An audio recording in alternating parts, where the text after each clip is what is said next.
Instagramda organizmni tozalash bo'yicha bitta video ko'rib qoldim. O'shani sizlar bilan test qilib ko'ramiz. Yuzimizdagi dog'lar va toshmalar nima haqida gapirayotganini bilasizmi? Yuzimizga qanchalik qimmatbaho narsalar bilan o'qit qilmaylik, yeyotgan, ichayotgan narsamizga e'tibor bermasak, hammasi befoyda. Bilasiz, organizmimiz 70% suvdan tashkil topgan. O'shaning uchun suvni solamiz.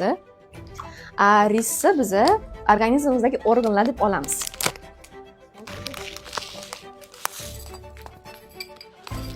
Yod bu yeb ichayotgan narsalarimiz.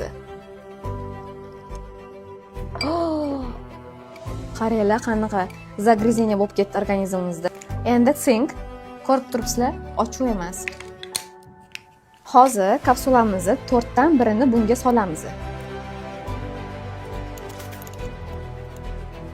Ko'ramiz, endi ko'proq hammasini solsak tezroq amalga osharmikan.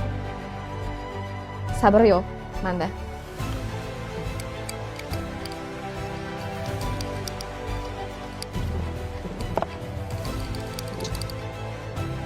Qaranglar, meni shokim shokda.